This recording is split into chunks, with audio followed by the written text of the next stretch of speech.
साथियों, स्वागत है आपका self study classes Vishwamit Jain YouTube channel में। तो सभी साथियों दोस्तों वीडियो को लाइक जरूर कर देंगे और आज का सेशन स्टार्ट हो चुका है और ये जो निचोड़ क्लास है दोस्तों अपनी यहीं पर है ना, रोज दोस्तों 2:30 पर ये क्लास आपकी होगी।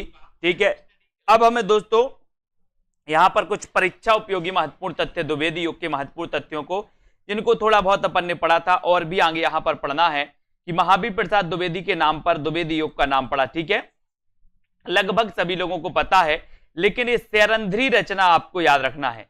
ये तो कई बार पूछी गई एग्जाम में दोस्तों। सैरंध्री के रचनाकार कौन है? तो मैथिली शरण गुप्त। अभी तक तो अपन ने पढ़ दिया था कि सर साकेत के रचनाकार मैथिली शरण गुप्त हैं, है ना।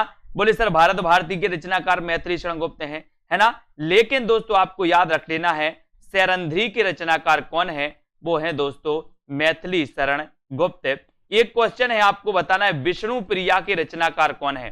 जल्दी बताएं, कमेंट में लिखना है आपको, फटाक से सभी लोग बताएंगे। सैरंध्री आपको नहीं भूलना, ये मैथिली शरण गुप्त की रचना कई बार पूछी गई और ये अपन ने देखा था कि द्विवेदी योग के नाथुराम शर्मा शंकर को कविता कामनी कांत, भारतेंदु प्रगेंदु, साहित्य सुधाकर उपाधियों से दोस्तों क्या किया गया, विभूषित किया गया, है ना। कविता कामनी कांत किसे कहा जाता है, भारतेंदु प्रगेंदु ये किसकी उपाधि है, साहित्य सुधाकर किसे कहा जाता है, तब आपका उत्तर हो जाएगा नाथुराम शर्मा शंकर। ठीक है, और यहां पर देखो काव्योपवन 1909 की रचना है दोस्तों, हरिऔध की काव्योपवन, है ना। इतिवृत्तात्मकता द्विवेदी युग की विशेषता है। जल्दी से सभी लोग कमेंट में लिखें, जो आपको प्रश्न दिया गया है उसका उत्तर आपको बताना है। और इतिवृत्तात्मकता ये किस युग की विशेषता है, तब आपका उत्तर चला जाता है द्विवेदी युग की। ठीक है, मैथिली शरण गुप्त ने इतिहास की उपेक्षिता नारी पात्र को साकेत महाकाव्य में प्रतिष्ठित किया। ये साकेत महाकाव्य दोस्तों 1931 का महाकाव्य है, इसमें 12 सर्ग हैं, है ना, ये भी याद रख लेना। और इसके रचनाकार कौन है, तो मैथिली शरण गुप्त हैं। ठीक है, मैथिली शरण गुप्त की प्रतिभा का विकास सर्वाधिक प्रबंधकार के रूप में दिखता है दोस्तों, काय के रूप में, प्रबंधकार के रूप में दिखता है। और जयद्रथ वध इनका दोस्तों कौन सा है, इनका खंड काव्य है, ये भी आपको पता है। ठीक है, मैथिली शरण गुप्त का जन्म कब हुआ था दोस्तों, चिरगांव जिला झांसी में हुआ था। कब हुआ था, 1886 में हुआ था। ठीक है, मैथिली शरण गुप्त का। और द्विवेदी युग के सर्वश्रेष्ठ प्रगीतकार कौन है, द्विवेदी युग के सर्वश्रेष्ठ प्रगीतकार कौन है, तब आपका उत्तर हो जाएगा मुकुटधर पांडे। इनका जन्म कब हुआ था, मुकुटधर पांडे को जल्दी से आपको कमेंट में लिखना है, मुकुटधर पांडे का जन्म कब हुआ था, कमेंट में लिखिए। और द्विवेदी युग के सर्वश्रेष्ठ प्रगीतकार मुकुटधर पांडे माने जाते हैं। छायावाद के प्रवर्तक रामचंद्र शुक्ल ने मुकुटधर पांडे को माना है ना। और हिंदी भाषा के मानकीकरण की दृष्टि से द्विवेदी योग सर्वाधिक महत्वपूर्ण योग था दोस्तों, हिंदी भाषा के मानकीकरण की दृष्टि से। ठीक है, तो ये छोटी छोटी सी बातें अपन ने कल भी पढ़ी थी। किसान मैथिली शरण गुप्त की रचना है दोस्तों। किसान की रचनाकार कौन है, बोले किसान मेथी की खेती करता है। किसान काय की खेती करता है, मेथी की खेती करता है। तब आपको पता होना चाहिए दोस्तों, है ना। छोटी राय ने 1995 लिख दिया। 1995 में अगर मुकुटधर पांडे का जन्म होता तो शायद वो आज अपनी क्लास में मौजूद होते, है ना। तो ये किसान मैथिली शरण गुप्त की रचना है, इसको याद रखना है। और साकेत का सर्वाधिक मार्मिक सर्ग कौन सा है, नवम सर्ग है, नवम सर्ग। ठीक है, साकेत का सर्वाधिक मार्मिक सर्ग कौन सा है, नवम सर्ग है। ठीक है, साकेत में 12 सर्ग हैं, होता है कभी कभी 1895 लिखने था, 1995 लिख गया, है ना, कोई बात नहीं। साकेत में कितने सर्ग हैं, बोले सर 12 सर्ग हैं। कितने सर्ग हैं, 12 सर्ग।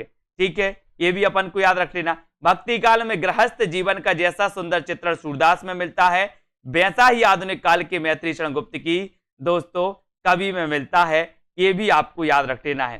ठीक है, हिंदी के मानकीकृत स्वरूप पर सबसे पहले महावीर प्रसाद द्विवेदी ने विधिवत याद रख लेना, विधिवत विचार किया। किसने, महावीर प्रसाद द्विवेदी ने। ठीक है, हिंदी के मानकीकृत स्वरूप का, है ना।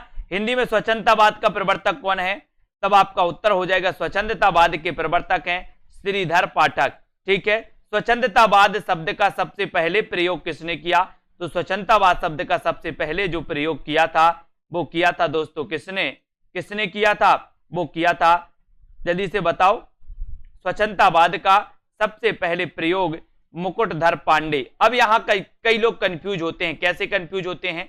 आपको पता है कि छायावाद शब्द का सबसे पहले प्रयोग मुकुटधर पांडे ने किया था, तो आप स्वच्छंदतावाद को स्वीकार नहीं करते। इसलिए आपको याद रख लेना कि स्वच्छंदतावाद और छायावाद दोनों शब्द का प्रयोग सबसे पहले मुकुटधर पांडे ने ही किया है। मुकुटधर पांडे ने ही किया है। महावीर प्रसाद द्विवेदी नायिका भेद के विरोधी माने जाते हैं दोस्तों। नायिका भेद के विरोधी माने जाते हैं कौन? द्विवेदी जी। हिंदी में खड़ी बोली का प्रथम कवि कौन है? तो हिंदी में खड़ी बोली का इस प्रकार से अगर आपसे पूछा जाए दोस्तों, तो आप क्या लगाओगे? क्या लगाओगे? हिंदी खड़ी बोली का। यहां पर लेकिन आपको यह लगाना था कि यहां पर आधुनिक काल में, कौन से काल में? आधुनिक काल में दोस्तों खड़ी बोली का प्रथम कवि कौन सा है ना? हिंदी में खड़ी बोली के प्रथम कवि अमीर खुसरो माने जाते हैं दोस्तों। खड़ी बोली के प्रथम कवि अमीर खुसरो, अगर ऐसा क्वेश्चन आएगा। लेकिन अगर आधुनिक काल में पूछा जाएगा कि आधुनिक काल में खड़ी बोली के प्रथम कवि कौन है, तो आधुनिक काल में श्रीधर पाठक हो जाएगा। यहां पर भी मिस्टेक हुआ है कुछ, है ना? यहां पर आधुनिक काल होता तब आपका श्रीधर पाठक यहां पर सही होता। ठीक है, अब याद रख लेना, दोनों में कंफ्यूज नहीं होना। हिंदी खड़ी बोली के प्रथम कवि कौन है? अमीर खुसरो। ठीक है, और आधुनिक काल में खड़ी बोली के प्रथम कवि कौन है? श्रीधर पाठक। ठीक है, अगर आपसे पूछा जाएगा कि दोस्तों खड़ी बोली के प्रथम महाकवि कौन है, अगर आपसे पूछा जाएगा कि खड़ी बोली के प्रथम महाकवि कौन है, तो महाकवि कौन है? जल्दी से बताइए, खड़ी बोली के प्रथम महाकवि कौन है? तब उत्तर आपका क्या होता है? जल्दी से आपको बताना है ना? यहां पर देखो, संपत्ति शास्त्र के लेखक कौन है? महावीर प्रसाद द्विवेदी। संपत्ति शास्त्र के लेखक कौन है? महावीर प्रसाद द्विवेदी। जल्दी से बताओ, खड़ी बोली के प्रथम महाकवि कौन है? और दोस्तों उन्होंने कौन सा महाकाव्य लिखा, वो भी आपको बताना है। बताइए जल्दी से। यहां पर देखो, सरस्वती पत्रिका, सरस्वती पत्रिका का प्रकाशन 1900 ईस्वी में हुआ था। ठीक है, संस्थापक कौन थे? चिंतामणि घोष। ठीक है, इसके संपादक कौन थे? श्याम सुंदर दास, प्रथम संपादक। ठीक है, वेरी गुड। महावीर प्रसाद द्विवेदी 1903 में सरस्वती के संपादक बने। ठीक है, और श्रीधर पाठक की उजड़ ग्राम ब्रज भाषा में रचित है दोस्तों। उजड़ ग्राम, इनकी उजड़ ग्राम किस भाषा में रचित है दोस्तों? ब्रज भाषा में रचित है ना? और हरियोत जी ने अपनी रचना रस कलश में नायिका भेद के अंतर्गत देश प्रेमिका, लोक प्रेमिका, जाति प्रेमिका, परिवार प्रेमिका की आदर्श कल्पना की है। यह भी आपको याद करना है। अब दोस्तों आपसे पूछा जाएगा कि सबसे पहले तो आपने पढ़ लिया कि सर खड़ी बोली के प्रथम महाकवि कौन है? आपने बता दिया हरिऔध। इनका महाकाव्य कौन सा है? बोले सर प्रिय प्रवास है। एक क्वेश्चन आता है, खड़ी बोली का प्रथम महाकाव्य कौन सा है? तो प्रिय प्रवास। दूसरा क्वेश्चन आता है, प्रिय प्रवास के रचनाकार कौन है? तब आपका उत्तर होता हरिऔध। लेकिन जब हरिऔध को आपको पता है कि आधुनिक काल का इन्हें सूरदास कहा जाता है, तो एक क्वेश्चन और आपको बताना है कि हरिऔध की प्रथम रचना कौन सी है? जल्दी से बताएं सभी लोग। और भारत भारती का प्रकाशन क्या है दोस्तों? 1912। भारत भारती का प्रकाशन काल क्या है? 1912, है ना? बोले भारत भारती को बार बार प्रणाम। भारत भारती को, मां भारती को बार बार प्रणाम, है ना? तो बार बार से क्या हो जाएगा? 1912। देखो भारत भारती भी 12 आ गई, साकेत में सर्ग भी 12 आ गए, रामानंद के शिष्य भी 12 हो गए, है ना? तुलसी की प्रमाणिक रचनाएं भी 12 हो गई, आलवार भक्तों की संख्या भी 12 हो गई, रामविलास शर्मा का जन्म भी 12 हो गया 1912। बोले सर ये 12 बार आ रहा है ना? तो कृष्ण शतक याद रख लेना। कृष्ण शतक के रचनाकार कौन है दोस्तों? कृष्ण शतक के रचनाकार हरिऔध हैं। और ये जो कृष्ण शतक है, ये कृष्ण शतक हरिऔध की प्रथम रचना है, कई बार पूछी गई, है ना? मैथिली शरण गुप्त को राष्ट्र कवि की उपाधि महात्मा गांधी ने दी थी दोस्तों। कौन सी रचना के कारण दी थी? इस भारत भारती की प्रसिद्धि के कारण दी थी दोस्तों, है ना? किसने? महात्मा गांधी ने राष्ट्र कवि की उपाधि दी थी मैथिली शरण गुप्त जी को, है ना? जिनका जन्म 1886 को चिरगांव जिला झांसी में हुआ था, है ना? मैथिली शरण गुप्त की लोकप्रियता का मूल आधार है दोस्तों उनकी भारत भारती 1912, है ना? मैथिली शरण गुप्त को राज्यसभा का सदस्य भी नियुक्त किया। ये क्वेश्चन भी आया है कि निम्न में से बताइए कौन सा कवि राज्यसभा का भी सदस्य था? कवि तो था ही, लेकिन वो राज्यसभा का भी सदस्य था। तो आपका उत्तर हो जाएगा मैथिली शरण गुप्त, ये राज्यसभा के सदस्य भी थे दोस्तों। ठीक है, इनको याद रखो। प्रिय प्रवास में श्रृंगार और करुण रस की प्रधानता है ना? प्रिय प्रवास में काय की? श्रृंगार और करुण रस की प्रधानता है। प्रिय प्रवास में श्रृंगार और करुण रस की प्रधानता है। ठीक है, ये श्रृंगार और करुण रस आपको याद रखना। और हरिऔध जी का रीति ग्रंथ कौन सा है? तो इनका रीति ग्रंथ है दोस्तों रस कलश। हरिऔध जी का रीति ग्रंथ कौन सा है? रस कलश। ठीक है, द्वितीय रचना है इनकी रस कलश, प्रथम रचना इनकी कृष्ण शतक है और दोस्तों रस कलश इनका रीति ग्रंथ है। ठीक है, और मैथिली शरण गुप्त ने अपना काव्य गुरु किसे माना? महावीर प्रसाद द्विवेदी को। मैथिली शरण गुप्त के काव्य गुरु कौन थे? महावीर प्रसाद द्विवेदी। अब आपको निराला के काव्य गुरु भी और बताना है, जल्दी बताओ निराला के काव्य गुरु कौन थे? जल्दी बताना है आपको। मैथिली शरण गुप्त के काव्य गुरु तो आपको पता चल गया दोस्तों कौन है? महावीर प्रसाद द्विवेदी। अब आपको निराला के काव्य गुरु भी बताना है, जल्दी बताओ। साकेत का प्रथम सर्ग सरस्वती वंदना से प्रारंभ होता है। मोस्ट इंपोर्टेंट क्वेश्चन है, ये भी कई बार पूछा गया। साकेत के बारे में अपन को पता तो चल गया कि सर राम काव्य पर आधारित ये दूसरा महाकाव्य हिंदी का। पहला महाकाव्य रामचरितमानस और साकेत ये दूसरा महाकाव्य राम काव्य पर आधारित। 1931 रचना काल है, 12 सर्ग हैं, है ना। इसका प्रथम सर्ग सरस्वती वंदना से प्रारंभ होता है। ठीक है, और दोस्तों रामचरितमानस के बाद हिंदी में राम काव्य का दूसरा स्तंभ है साकेत, है ना। यहां साकेत का अर्थ है अयोध्या। साकेत का अर्थ क्या है? अयोध्या। ठीक है, वेरी गुड। साकेत महाकाव्य के सृजन का प्रेरणा स्रोत है दोस्तों रविंद्रनाथ टैगोर कृत काव्येर उपेक्षिता। अगर कभी ऐसा क्वेश्चन आपसे पूछा जाए, है ना, क्या पूछा जाए कि साकेत महाकाव्य के सृजन का प्रेरणा स्रोत दोस्तों रविंद्रनाथ टैगोर की कौन सी रचना है? तो वो है काव्येर उपेक्षिता। काव्येर उपेक्षिता ये दोस्तों इस साकेत का प्रेरणा स्रोत माना जाता है, जो आपको अच्छे से याद करना है। निराला और मैथिली शरण गुप्त के काव्य गुरु दोस्तों कौन थे? महावीर प्रसाद द्विवेदी, है ना। और आपको एक चीज याद होगी, जूही की कली 1916 की रचना दोस्तों। जूही की कली निराला की एक रचना थी जिसे छंद मुक्त रचना के रूप में जाना जाता है ना। तो आपको याद रखना है छंद मुक्त रचना के रूप में। तो यहां पर काव्य उपेक्षिता आपको पता चल गया। और मैथिली शरण गुप्त की रचना दोस्तों जयद्रथ वध।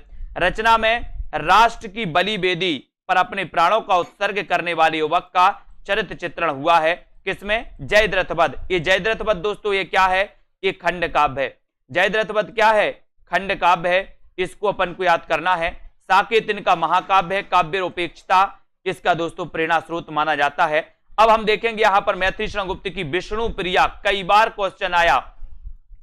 आपको एक क्वेश्चन दिया जाता है रसिक प्रिया के रचनाकार कौन है? रस प्रिया के रचनाकार कौन है?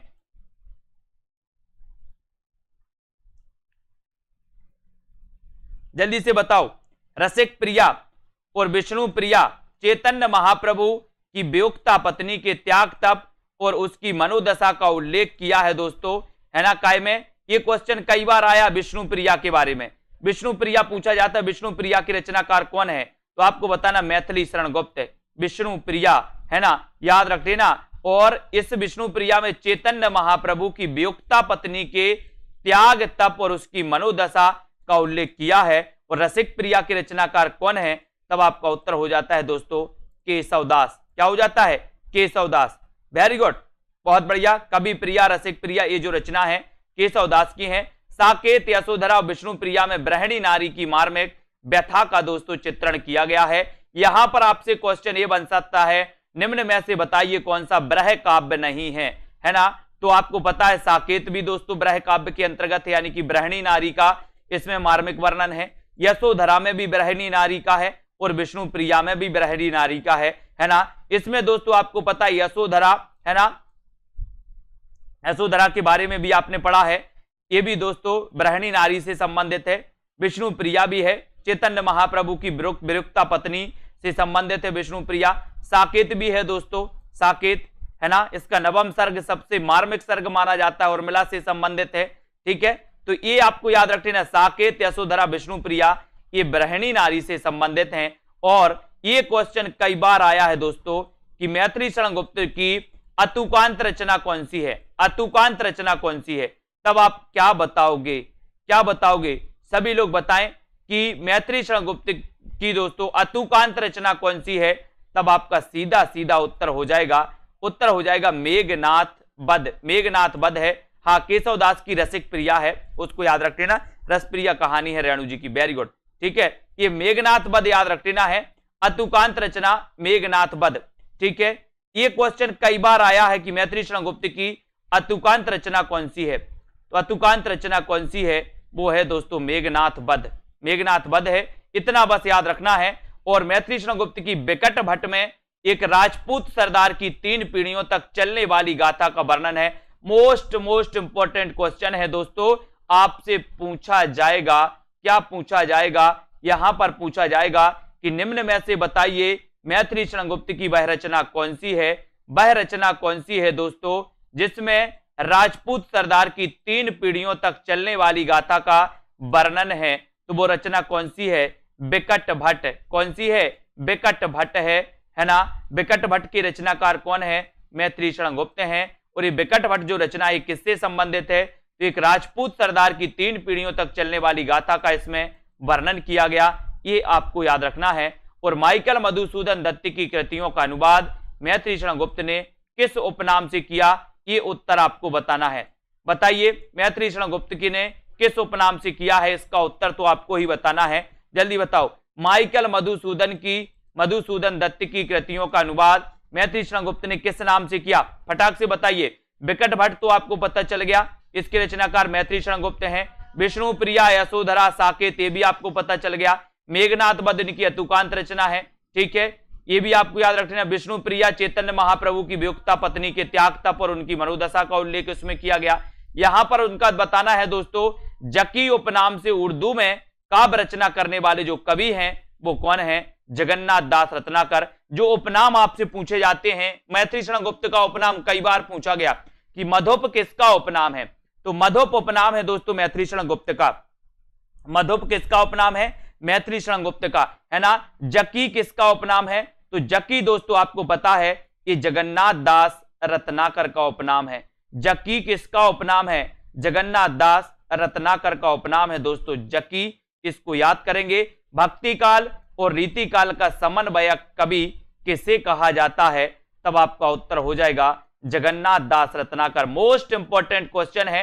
सबसे पहले जो हम आपसे उपनाम बता दे रहे हैं दोस्तों, है ना, एक तो पूछा जाता है नागार्जुन का वास्तविक नाम क्या है, आपका उत्तर होता है वैद्यनाथ मिश्र। त्रिलोचन का वास्तविक नाम क्या है, वासुदेव से है ना। फिर आपसे पूछा जाता है जयशंकर प्रसाद का उपनाम क्या है, कलाधर।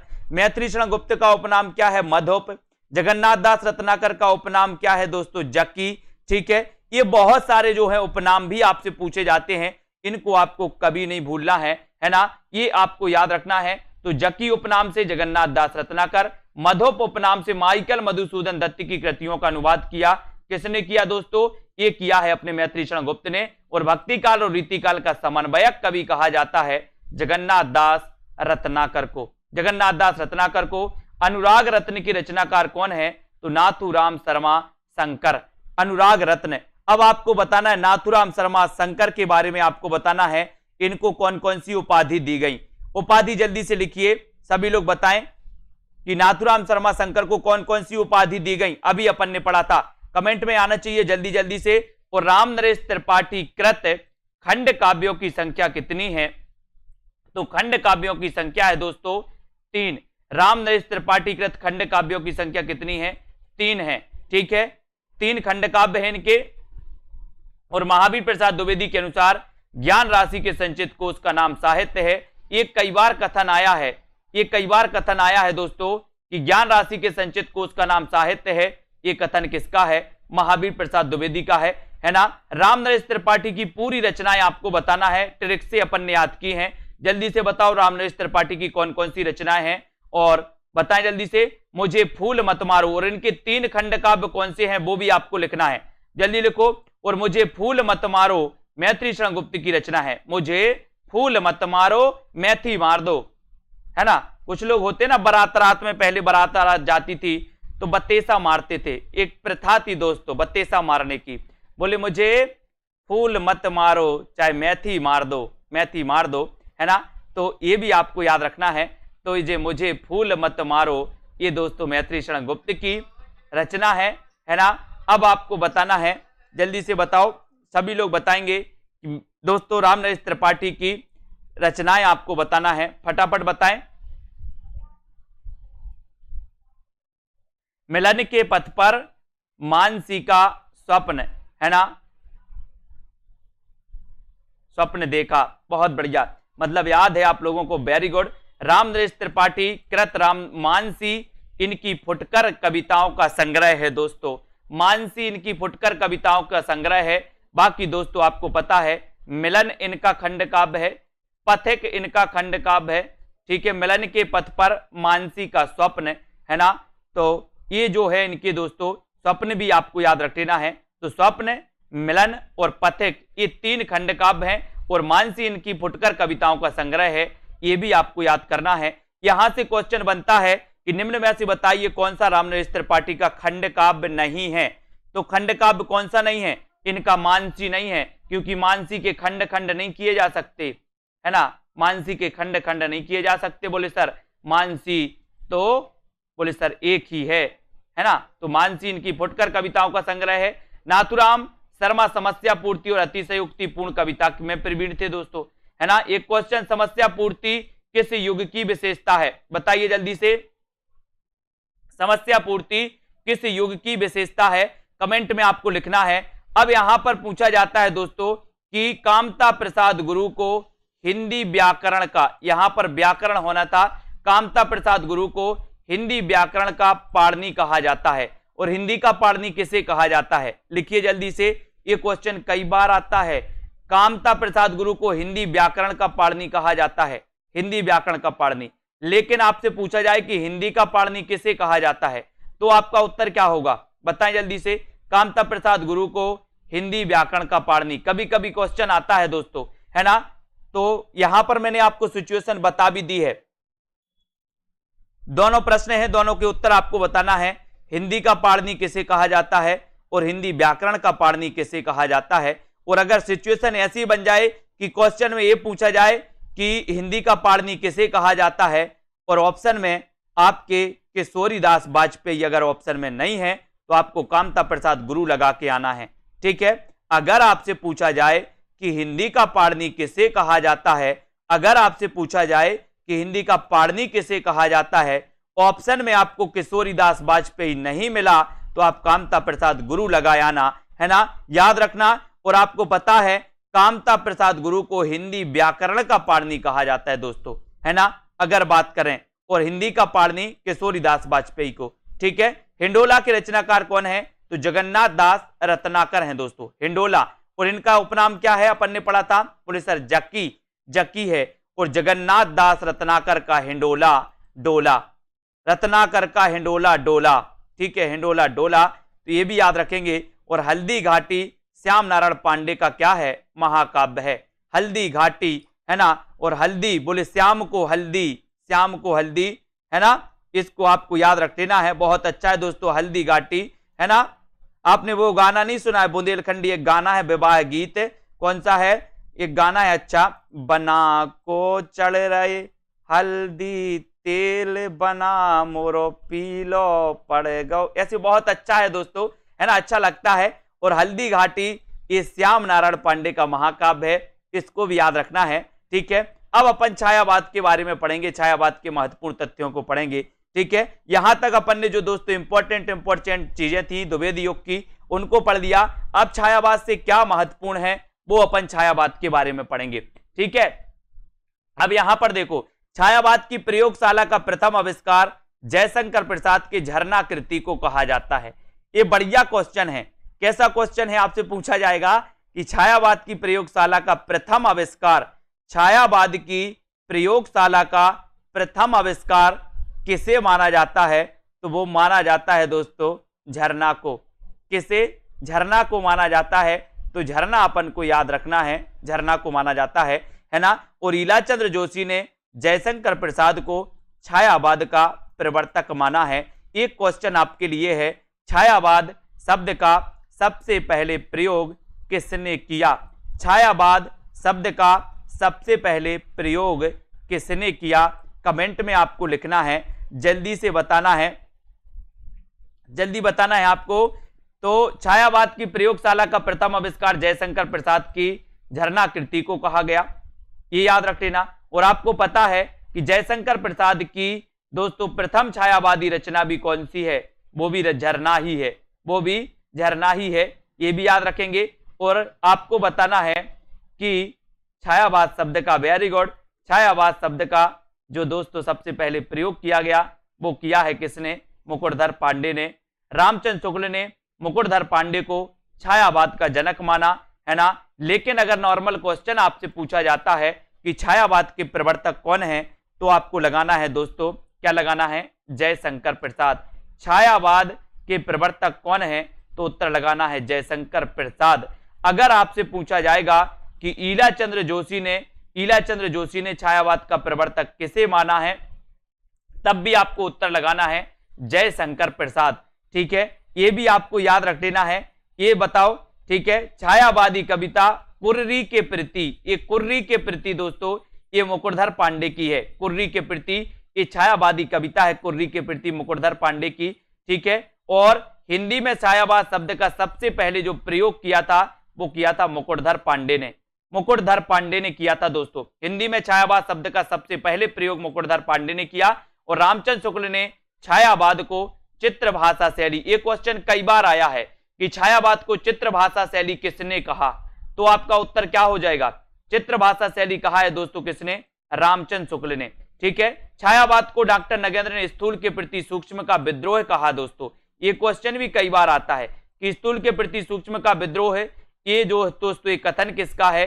ये कथन है डॉक्टर नगेंद्र का। ठीक है, तो यहां से अपन ने देखा सबसे पहले कि सर छायावाद की प्रयोगशाला का प्रथम जो आविष्कार है वो आविष्कार है दोस्तों कौन सा? झरना। और झरना के रचनाकार कौन है? जयशंकर प्रसाद। ठीक है, ईलाचंद जोशी ने जयशंकर प्रसाद को छायावाद का प्रवर्तक माना, है ना। और दोस्तों मुकुटधर पांडे को रामचंद्र शुक्ल ने माना, नंद दुलारे वाजपेयी ने सुमित्रा नंदन पंत को माना।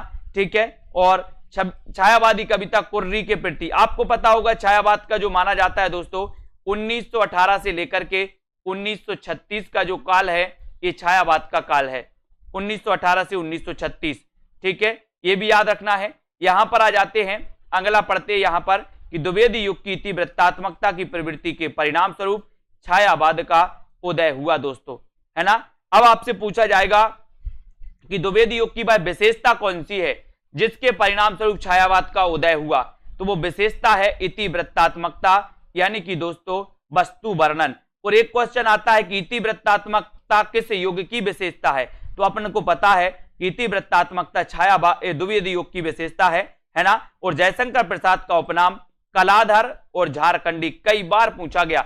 जल्दी से बताओ जयशंकर प्रसाद का जन्म कब हुआ, फटाफट से आपको बताना है। और यहां पर उत्तर है कि जयशंकर प्रसाद का उपनाम है कलाधर और दोस्तों क्या है? झारखंडी। कलाधर और झारखंडी। ठीक है, एक किसका उपनाम है? जयशंकर प्रसाद का। ठीक है, छायावाद के सर्वाधिक कटु आलोचक कौन है, तो कटु आलोचक है महावीर प्रसाद द्विवेदी। कटु आलोचक कौन है? महावीर प्रसाद द्विवेदी हैं, इनको याद रखना है। और सन 1920 में सरस्वती पत्रिका के जुलाई अंक में प्रकाशित मुकुटधर पांडे की कुर्री के प्रति छायावाद की प्रथम कविता मानी जाती है दोस्तों, है ना। ये कुर्री के प्रति। ठीक है, 1920 में सरस्वती पत्रिका के जुलाई अंक में प्रकाशित हुई थी, ये भी अपन को याद करना है। और डॉक्टर बच्चन से छायावाद को तत्कालीन काव्य की संपूर्ण विशेषताओं की व्यंजना में असमर्थ समझकर उनके स्थान पर स्वच्छंदतावाद शब्द का प्रयोग अधिक सार्थक इन्होंने माना है। किसने? डॉक्टर बच्चन सिंह ने। इन्होंने छायावाद को तत्कालीन काव्य की संपूर्ण विशेषताओं की व्यंजना में असमर्थ समझकर उसके स्थान पर स्वच्छंदतावाद शब्द का सबसे प्रयोग जो माना है इन्होंने सार्थक माना। और जयशंकर प्रसाद की लंबी कविता है दोस्तों महाराणा का महत्व। एक क्वेश्चन आपका आएगा कि जयशंकर प्रसाद की लंबी कविता कौन सी है, तो इनकी लंबी कविता है महाराणा का महत्व, जिसे आज की नई कविता के खंड काव्यों की नींव माना जाता है दोस्तों। आज की नई कविता के खंड काव्यों की नींव माना जाता है कौन? महाराणा का महत्व, है ना। ये जयशंकर प्रसाद की लंबी कविता है। ठीक है, बहुत बढ़िया। तो इतिवृत्तात्मकता के परिणाम स्वरूप छायावाद का उदय हुआ। कलाधर झारखंडी जयशंकर प्रसाद का उपनाम है। महावीर प्रसाद द्विवेदी छायावाद के सर्वाधिक कटु आलोचक थे, ये भी आपको पता चल गया। ठीक है, कुर्री के प्रति मुकुटधर पांडे की दोस्तों ये कविता मानी जाती है ना। और महाराणा का महत्व ये दोस्तों लंबी क्या है? ये लंबी कविता मानी जाती है, इसको आपको याद करना है। ठीक है, और अब दोस्तों आपको अपन आगे पढ़ेंगे, कल से करुणालय हिंदी का प्रथम गीति नाट्य है, यहां से पढ़ेंगे ये अपनी क्लास रोज होगी आधा घंटे की, 30 मिनट की होगी, 2 से 2:30 से अपनी 3 बजे तक होगी। ठीक है, ये और जो भी साथी का एग्जाम जल्दी है, जो चाहते कि निचोड़ कोर्स पढ़ना है, तो इसकी पीडीएफ भी ऐप में डली है, इसकी पीडीएफ ऐप में डली है, वो इसको पढ़ सकते हैं, वो इसको पढ़ सकते हैं। ठीक है, तो पीडीएफ आपको अवेलेबल है दोस्तों। आप ऐप में जाइए, स्टोर पर क्लिक करिए, हिंदी साहित्य संपूर्ण कोर्स पर क्लिक करिए, कंटेंट पर जाके देखिए, फोल्डर होगा हिंदी साहित्य पीडीएफ नोट्स, उसमें जाइए, उसमें हिंदी साहित्य का निचोड़ एक पीडीएफ आपको मिलेगी, जिसको आप पढ़ सकते हो। जैसे डीएसएसबी वालों का 3 जुलाई को अगर एग्जाम है, या जिसका भी जल्दी एग्जाम है, वो इस पीडीएफ को पढ़ सकते हैं। उस पीडीएफ को आप पढ़ के दोस्तों बहुत अच्छा और अच्छा स्कोर कर पाएंगे, क्योंकि ये बहुत ही इंपॉर्टेंट चीजें हैं जो परीक्षा में पूछी जाती हैं हमेशा। ठीक है, तो सभी को धन्यवाद। अब 6:30 बजे क्लास होगी अपनी दोस्तों काय की, 6:30 बजे क्लास होगी, हिंदी साहित्य की शुरुआत से पढ़ेंगे। 5 बजे नई कविता पर अपन चल रहे, तो नई कविता पर पढ़ेंगे।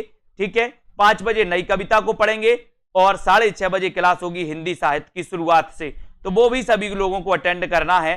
ठीक है, पढ़ते रहें, आगे बढ़ते रहें, अध्ययन करते रहें, और दोस्तों इसी प्रकार से, ठीक है, ये वीडियो जल्दी आपका ऐप पर भी पहुंच जाएगा, ये ऐप पर भी पहुंच जाएगा जल्दी। ठीक है, जल्दी डाल देंगे। ऐप पर निचोड़ कोर्स का एक फोल्डर बना है, तो जितनी भी निचोड़ क्लासें अभी तक हुई हैं, उन निचोड़ कोर्स में दोस्तों आप पढ़ सकते हैं। ठीक है, हर्षिता जी अभी बैच नंबर 1, 2 सबके बताएंगे कि टेस्ट कब होंगे, सारी चीजें बताएंगी। ठीक है, बहुत बढ़िया, तो धन्यवाद सभी को, मिलते हैं फिर।